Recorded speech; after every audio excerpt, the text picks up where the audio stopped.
जिस व्यक्ति ने कभी गलती नहीं की, उसने कभी भी कुछ नया करने की कोशिश नहीं की।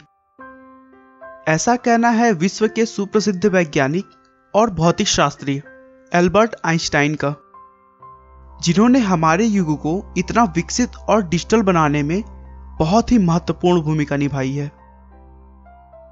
वह अपने सापेक्षता के सिद्धांत और द्रव्यमान ऊर्जा समीकरण के लिए विख्यात हैं। इस फार्मूले का उपयोग मुख्यतः एटॉमिक बम बनाने में किया जाता है, जिसके लिए उन्हें फिजिक्स के नोबेल पुरस्कार से भी सम्मानित किया गया था। दोस्तों, आइए हम उनके बचपन में चलकर उन्हें अच्छे से जानने की कोशिश करते हैं। आइंस्टाइन का जन्म 14 मार्च 1879 को जर्मनी के यूम शहर में हुआ था। उनके पिता का नाम हर्मन आइंस्टाइन था, जो कि एक इंजीनियर और सेल्समैन थे। जब आइंस्टाइन पैदा हुए थे, उस समय उनका सर उनकी शरीर के हिसाब से काफी बड़ा था। शुरू से ही वह अन्य छोटे बच्चों से अलग थे। वह छोटे बच्चों की तरह बिल्कुल भी शरारतें नहीं किया करते और एकदम शांत तरीके से रहते थे। दोस्तों, बच्चे पैदा होने के बाद अक्सर 1 या फिर 1.5 साल में बोलना शुरू कर देते हैं, लेकिन उन्होंने बोलने में 4 साल लगा दिया था और करीब 9 साल तक अच्छे से नहीं बोल पाते थे, जिससे उनके माता पिता को उनके भविष्य की चिंता होने लगी थी। आइंस्टाइन को अपने उम्र के बच्चों के साथ खेलना भी बिल्कुल पसंद नहीं था। उन्होंने अपनी कहीं अलग ही दुनिया बना रखी थी। उन्हें हमेशा संडे का इंतजार रहता था, क्योंकि उनके पापा उन्हें हर संडे किसी शांत जगह पर घुमाने ले जाते थे और वहां बैठकर आइंस्टाइन पेड़ पौधों और इस ब्रह्मांड के बारे में सोचते रहते थे। उनके मन में हमेशा यह बात रहती थी कि आखिर ये दुनिया चलती कैसे है।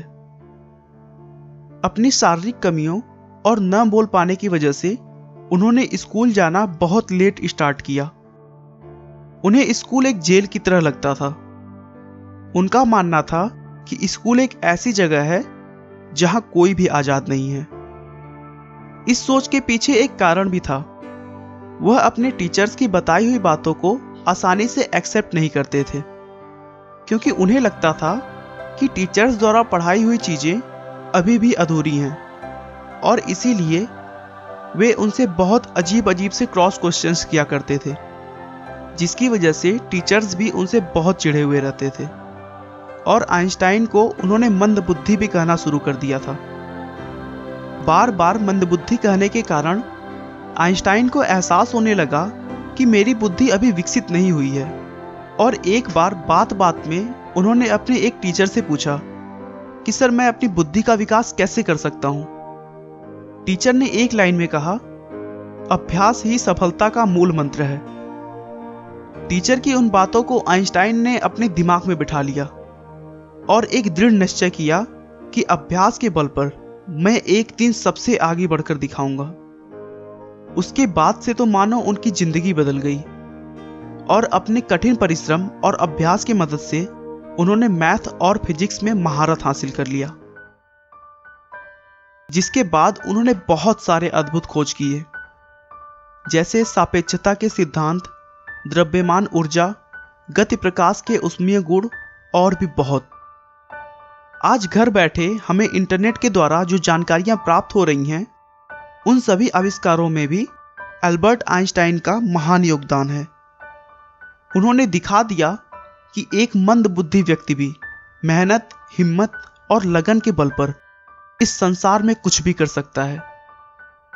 एल्बर्ट आइंस्टाइन अपने दिमाग में ही पूरी रिसर्च को सोचकर पूरा प्लान तैयार कर लेते थे, जो कि उनके लैबोरेटरी प्रयोग से ज्यादा सटीक होता था। एल्बर्ट आइंस्टाइन को इजराइल के राष्ट्रपति पद का प्रस्ताव भी दिया गया, लेकिन उन्होंने इसे विनम्रतापूर्वक मना कर दिया। अमेरिकी सरकार आइंस्टाइन के टैलेंट से इतना डर गई थी कि उनके पीछे अपना जासूस लगाकर रखी थी, ताकि उनके रिसर्च का कोई गलत प्रयोग ना हो सके जो कि देश के लिए हानिकारक हो। यहां तक कि एक पैथोलॉजिस्ट ने आइंस्टाइन के 100 परीक्षण के दौरान उनका दिमाग चुरा लिया था, ताकि वह उनके बुद्धिजीवी होने का पता लगा सके।